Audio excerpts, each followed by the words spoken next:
Hello and welcome to the Daily News Simplified, an answer to what, why and how of newspaper reading.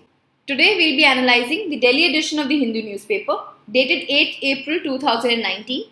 The topics to be discussed today are reflected on your screen and the timestamping for the same has been provided in the description box below. So let's begin. This news appears on page number 9 and is giving us information on what is a bicameral legislature.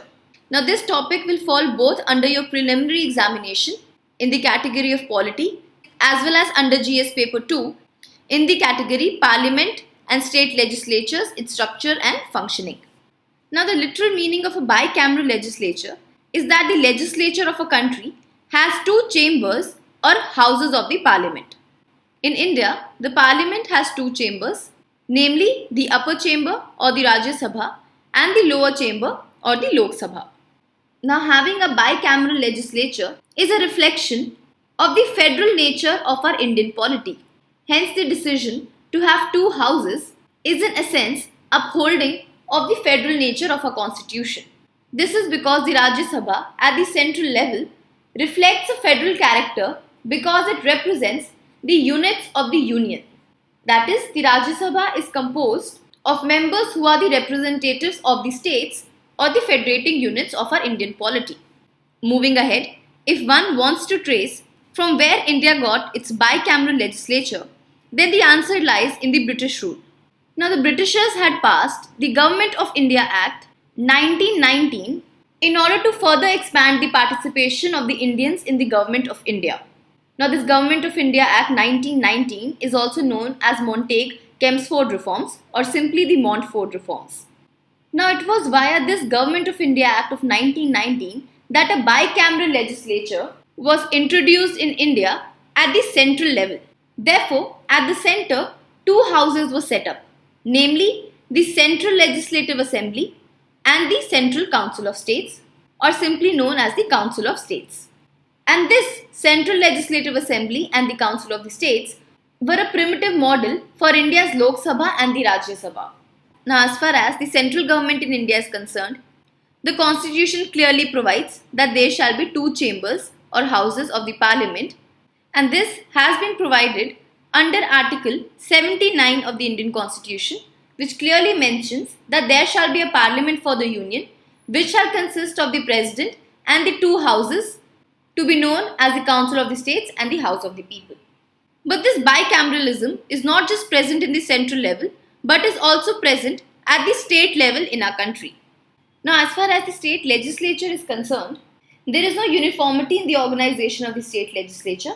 Most of the states have a unicameral system, that is, they only have the state legislative assembly, whereas currently only 7 states in India have two houses, namely Andhra Pradesh, Uttar Pradesh, Bihar, Jammu and Kashmir, Karnataka, Maharashtra and Telangana. Very recently, last year, the Odisha State Assembly has passed a resolution for the formation for a state legislative council, but the resolution is pending with the parliament. So by this we understand that the state government can either create or even abolish a state legislative council. The procedure for this has been provided under Article 169 of the Indian Constitution. Now, under Article 169, the Constitution provides for the abolition or creation of legislative councils in the state. Accordingly, this power has been vested by the parliament, that is, it is the parliament who can either create or abolish a state legislative council on the condition if the legislative assembly of the concerned state passes a resolution to that effect. Further, this resolution by the state legislative assembly has to be passed with a special majority, that is, majority of the total membership of the assembly and a majority of not less than 2/3 of the members of the assembly present and voting. Now, what is to be kept in mind here is that this resolution by the state legislative assembly requires a special majority.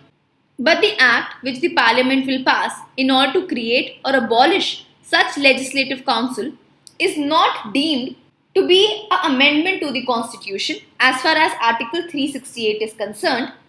Hence, this law will be passed by the parliament with a simple majority because it is not considered as an amendment to the constitution. Now, the idea of having a second chamber in the states was criticized in the Constituent Assembly debates on the ground that it was not representative of the people and that it delayed legislative process and was also expensive. And it is because of this criticism that the provision was put in the constitution where the states were given an option that they can either create or abolish a legislative council depending upon their own willingness and financial strength. Moving ahead, Article 171 of the Indian Constitution provides for the composition of the State Legislative Council. Now, it clearly mentions that the maximum strength of the council is fixed at one-third of the total strength of the State Legislative Assembly. And secondly, that the minimum strength of the council is fixed at 40.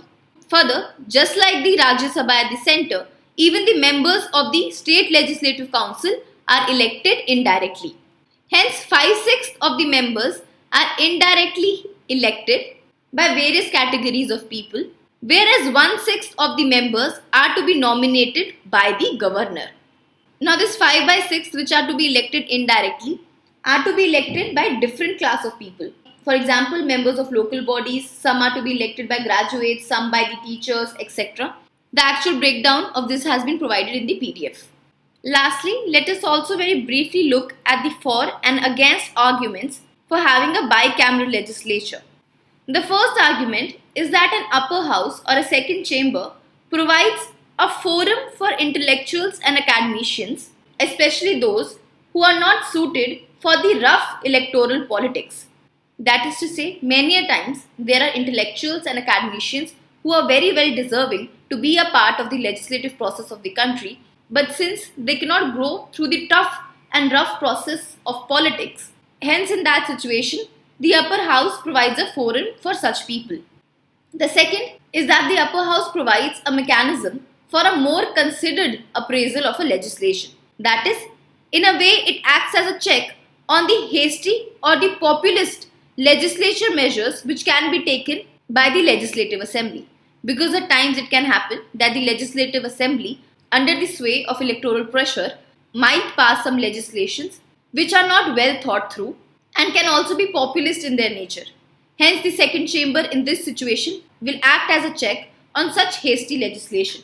On the other hand, the arguments against having a council in the states is that firstly, it is a big drain on the exchequer, that is, it puts burden on the finances of the exchequer of the state. Secondly, it is also said that instead of fulfilling the objective that a lot of academicians or intellectuals will come into the legislature, what happens in reality is that this upper house is used as a forum where all those party leaders and functionaries who failed to get elected in the legislative assemblies are accommodated. Hence, all those leaders who do not get elected in the legislative assembly elections are made a part of the legislature by accommodating them in the legislative councils.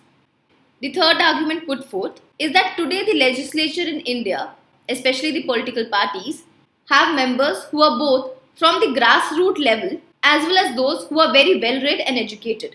Hence, they say that already in the political party and the government, we have enough members who are intellectuals like doctors, teachers, professionals, or even academicians. Hence, we do not require an upper house or a legislative council as a separate forum to accommodate for such intellectuals. So these were the arguments for and against having a legislative council.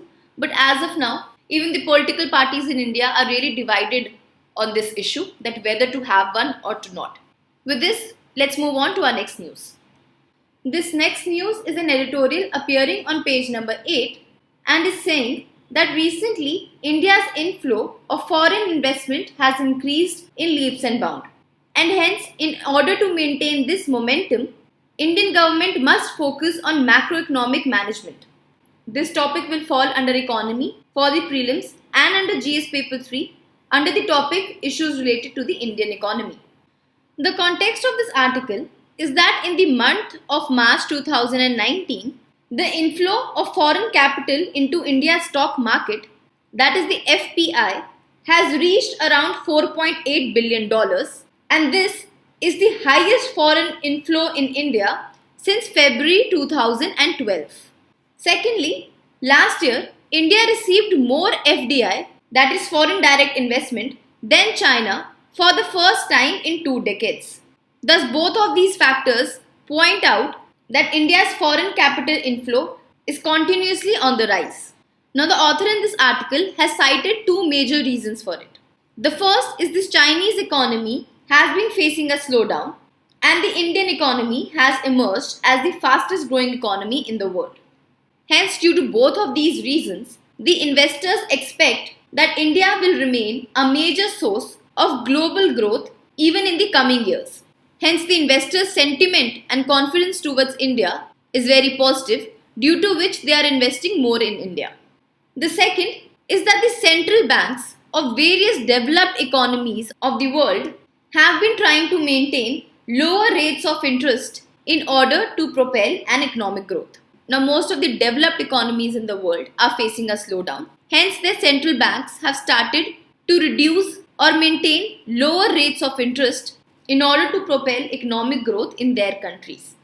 But what happens due to these low interest rates is that a lot of investors do not want to invest in the government bonds or security of these countries because they offer a very low interest rate. On the other hand, compared to these developed economies, the bonds in India are high yielding. To give you an example, let's say the US government is offering an interest rate of 2.5% on their bonds, whereas the Indian government is offering around 6% on their bonds. So very logically, these investors would want to invest in India because they are getting a higher return on the investment made in the bonds in India. Therefore, this is the second reason why foreign capital is growing in India. Now, in this article, the author is providing a way forward through which India can retain this momentum. So, the author says that undoubtedly, the higher inflow of foreign capital augurs well for Indian economy. However, in order to sustain the momentum gained by the Indian economy, the government must focus firstly on bringing structural reforms in our country in order to sustain this momentum which has been built. And these structural reforms have to be carried out, especially in the field of labor and land laws. Because currently in India, we have multiple labor laws which are very strict and rigid. Secondly, even the land market has a lot of issues, especially as far as acquisition is concerned. Hence, the government needs to make the land acquisition more simplified. Secondly, the author says that the central and the state governments must focus on containing and controlling the fiscal deficit in our country in order to keep the investor sentiment high. Now, currently, our fiscal deficit is somewhere around 3.3%. Hence, we have already breached the target of fiscal deficit. Therefore, the author says that if the fiscal deficit in the country increases, it leads to higher inflation, which in turn reduces the growth in the economy, and this would discourage investments in our country. Hence, the government needs to control and contain this fiscal deficit, else it will have very adverse effects on macroeconomic stability of the Indian economy. So this was basically all what the author was saying. With this, let's move on to our next news. This news is an editorial appearing on page number 8, in which the author is saying, in the wake of the forecast that there will be average monsoons this year, India must be prepared to tackle heat stress and possible water scarcity. Now, this topic will fall under geography for prelims, and for mains it will fall under GS paper 3 in the category of disaster management. Now, the author is saying, recently SkyMet and Weather Meteorological Agency has said that there is a prospect of an El Nino this year. And we very well know that if there is an El Nino this year, there is a high possibility that the monsoons in India will be deficient. And if the monsoons or the rainfall in India is deficient or less, then it will obviously lead to a rise in the heat, possibly causing heat spikes and heat waves. And further, the reduction in the monsoon and the increase in the heat is also likely to cause water scarcity in India. Hence, the main focus of the author in this article is that in such a scenario where we already have a forecast that there is a possibility of heat spikes and water scarcity, the authorities and the people should be prepared to face this challenge. Now, the author says, if the monsoons turn out to be deficient, that is, there is a low rainfall, then that will put pressure on the rural employment and the economy as a whole. Because of course, if there is less rainfall, it will put pressure on agriculture, thereby hampering rural economy and employment, which in turn will have an adverse effect on the overall economy and growth of our country. Further, the author says that India will go to polls in the peak of the summer season. Hence, it is the responsibility of the state administrators to prepare for the likelihood event of a heat spike, especially in the month of April and May. And this preparation by the administrators is especially important because a lot of people will be coming out of their house to cast a vote in the general elections of 2019. Hence, in order to prevent loss of life and extreme distress to the communities, full preparedness should be there from the side of the state and local administrators. Therefore, various local agencies as well as NGOs should organize drills on tackling this heat spike. Moving forward, the author has suggested certain steps that can be taken in order to prepare for the heat spike and the water scarcity.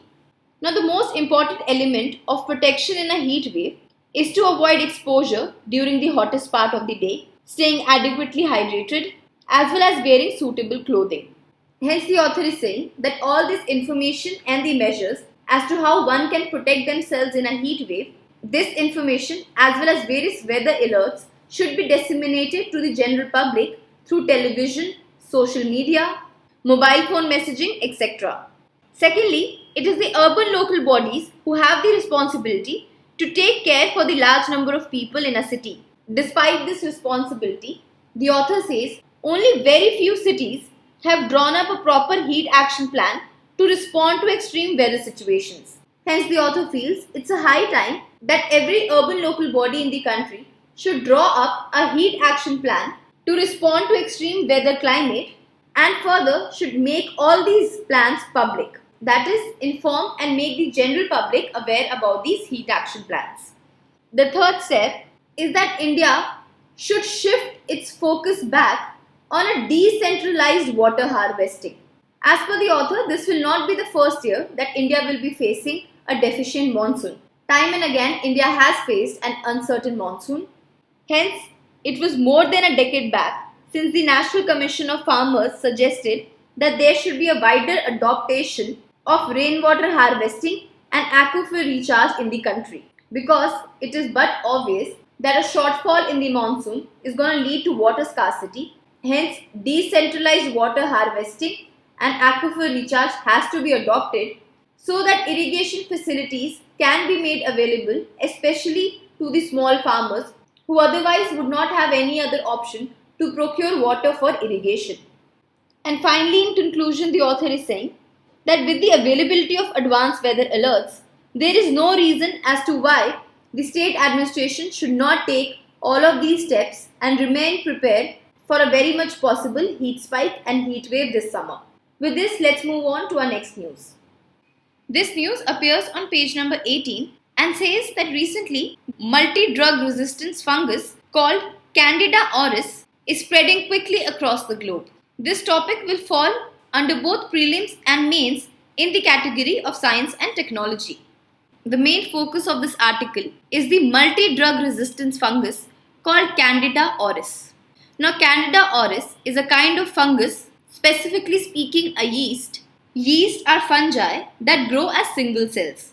Now, this Candida auris was discovered in the year 2009 in Japan.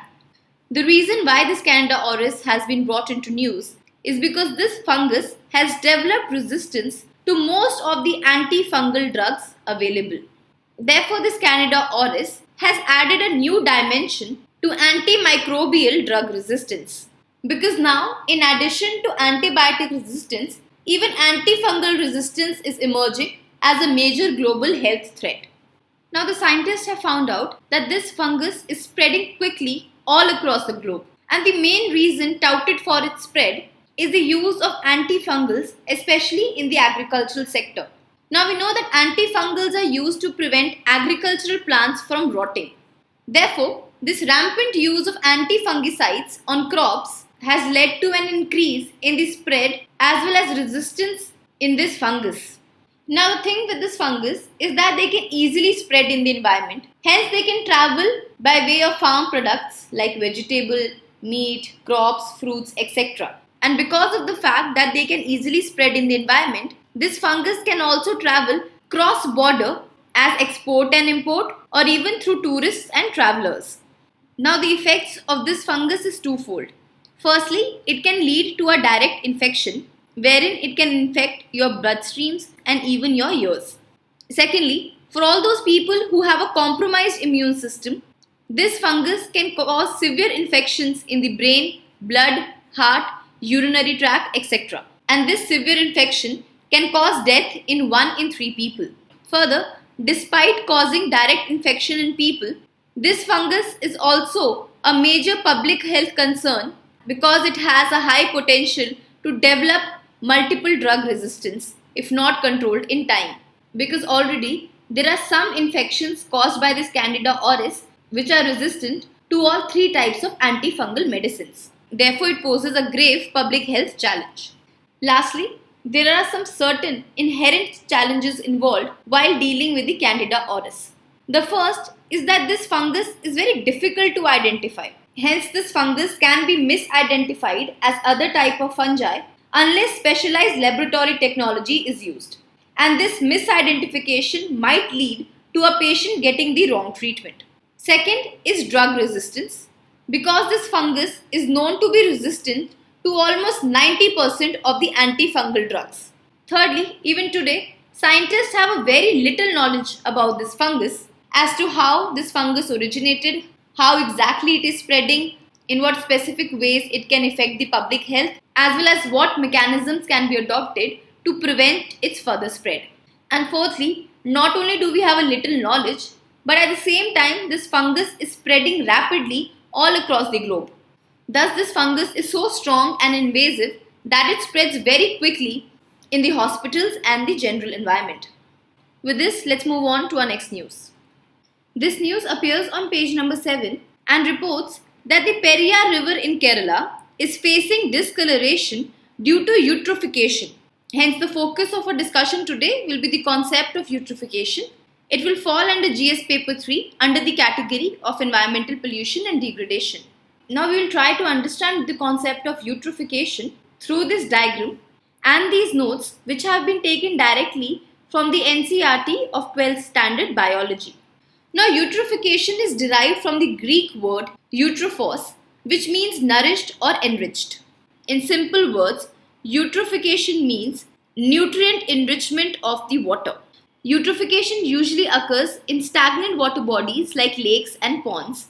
Now usually what happens is that various nutrients like nitrogen and phosphorus are added into the lake either through natural factors like various streams draining into that lake or even due to anthropogenic factors like industrial and sewage waste emptying into the lake.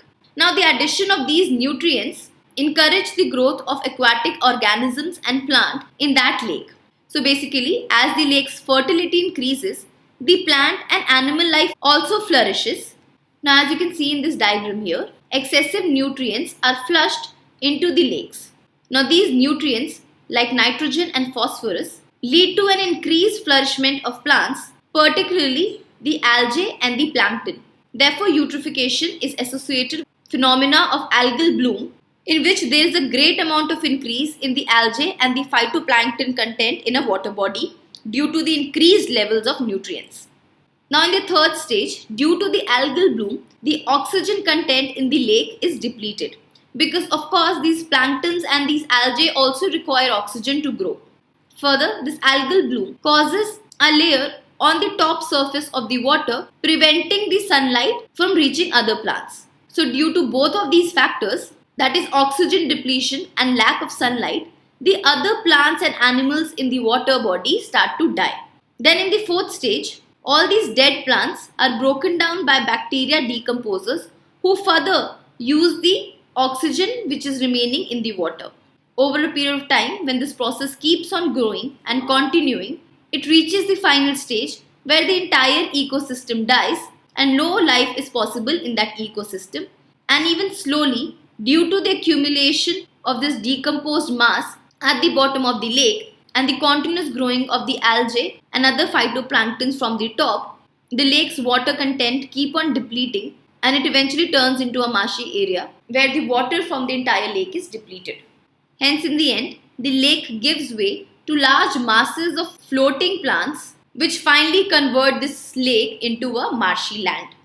Another thing to bear in mind here is that eutrophication happens through both natural as well as anthropogenic reasons. And if the eutrophication is happening due to man-made reasons like the industrial and sewage discharge, then it is known as cultural or accelerated eutrophication. Hence, in the past, various lakes in many parts of the earth have been severely eutrophied by sewage and agricultural and industrial waste. And the prime contaminants, of course, are phosphorus and nitrates, which act as plant nutrients, and they overstimulate the growth of algae, causing unsightly scum and unpleasant odors, and robbing the water of the dissolved oxygen, which is very vital to the other aquatic life. Therefore, even the Periyar, which is facing a discoloration, this discoloration has been caused due to the decomposition of the algae and the planktons which grew in the Periyar river due to eutrophication. With this, let's move on to our next news.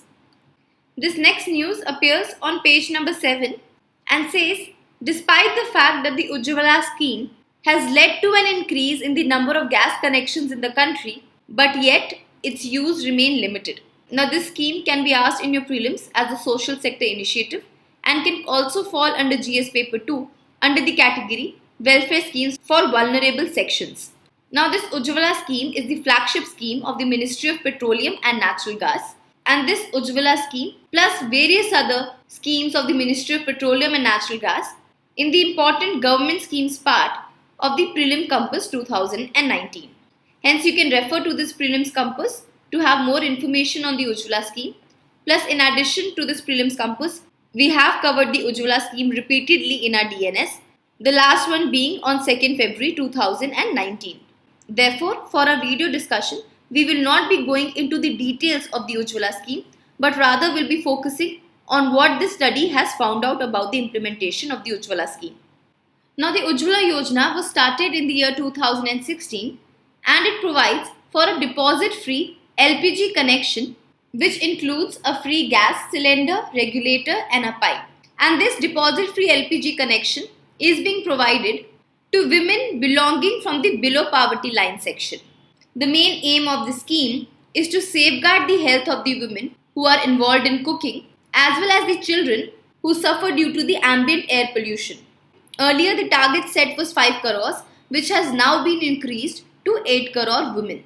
Coming back to the news, recently a study was released by the Research Institute for Compassionate Economics, which had conducted a survey in late 2018 in the 4 states of Bihar, MP, UP and Rajasthan, because these states collectively have 2/5 of the total country's rural population.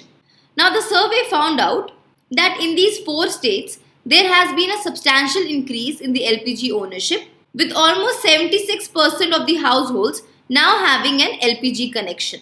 But what was more surprising was that within the 76% of the households, 98% of these households also still had a chulha.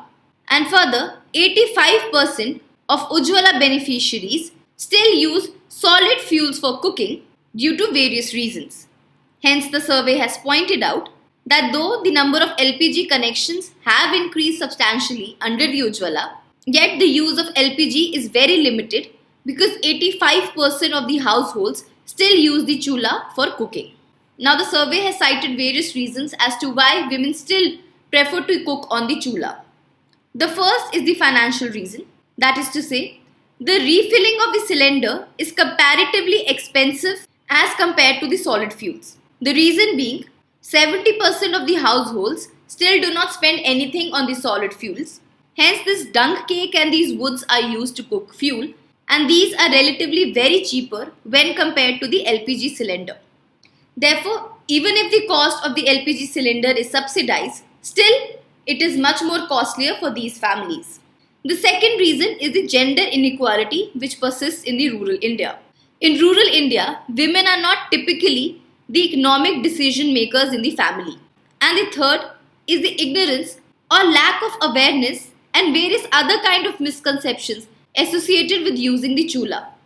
For example, these households feel that not only the food cooked on the chulha is much more tastier, but it is also better for the health of those eating that food. Also, another common belief is that eating food cooked on gas causes gas in the stomach. So, due to all these misconceptions which stem because of the lack of awareness, many rural households, despite having an LPG connection, still prefer to use the chula. Hence, what is required is that awareness campaigns for the Ujjwala Yojana should move beyond the benefits for the women in order to change the household behavior as well. And secondly, higher refill subsidies should be provided to these rural households so as to ensure money or finance is not an hindrance for such families. With this, let's move to our next news. This news appears on page number 9 as single file, and it says that India needs a waste management policy that would stress on a decentralized garbage disposal practice. Now, this topic will fall under GS Paper 1 in the category of issues related to urbanization. Now, many a times in the DNS earlier, we have extensively covered various editorials which spoke about waste management in India, especially urban area. Hence, in our discussion, we will only pick up points which are unique to this article and have not been discussed before. Now, the author in this article is saying that due to the lack of a scientific plan for waste disposal in the urban areas, accumulation of huge amount of waste is becoming a major problem. The main reason for this huge accumulation is the lack of waste segregation, and due to this, billion tons of garbage, including microplastic, end up in the marine ecosystem and disturbs its subtle balance. Further, even the landfills, which is considered as a method of waste disposal, is again a seed bed of methane and other greenhouse gases. Hence, they too contribute to global warming.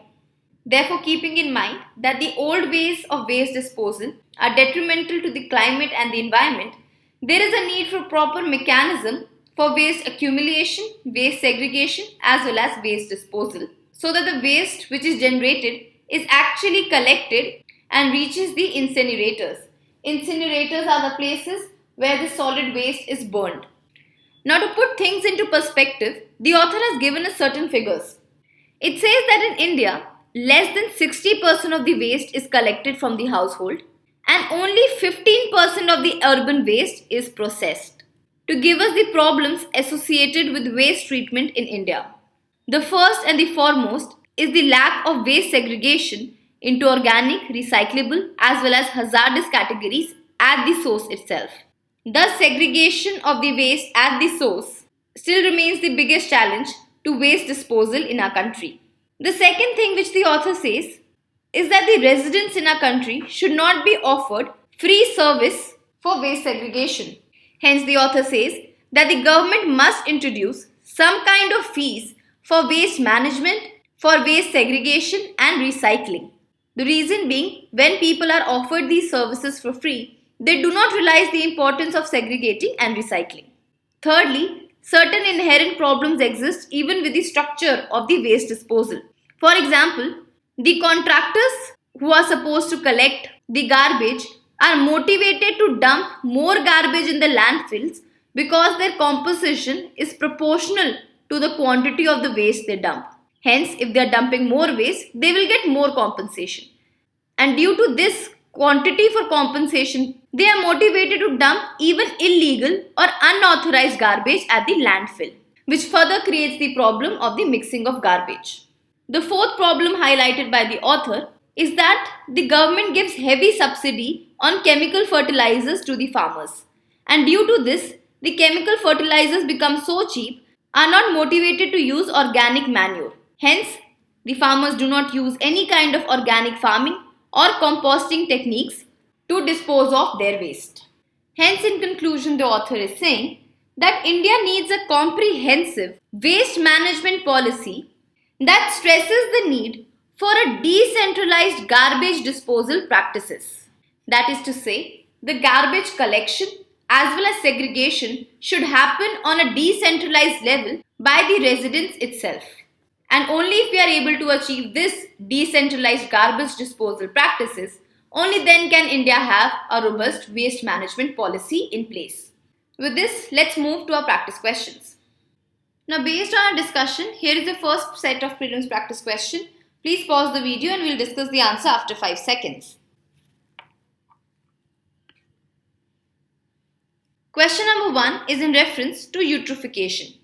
The first statement, during this process, nutrients such as nitrogen as phosphorus get accumulated in the water body. This is correct. Second, ultimately the lakes can convert into land due to eutrophication. This too is correct. Hence the right answer is C, both 1 and 2. Question number 2 reads, with respect to Candida auris, which of the following statements are incorrect? The first, it preys on people despite having strong immune system. This is incorrect. It usually preys on people who have a weak immune system. Second, it was first discovered in Uganda. This is incorrect. It was first discovered in Japan in 2009. Third, currently it has still not formed resistance against any type of antifungal drugs. This is incorrect. This Candida auris already has resistance to almost 90% of antifungal drugs. Hence the right answer becomes D, 1, 2 and 3 only, because the question was asking which of them are incorrect. Now here is the next set of prelims practice question. Please pause the video and we'll discuss the answer after 5 seconds. Question number 3 reads, which among the following may lead to higher inflow of foreign portfolio investment into India?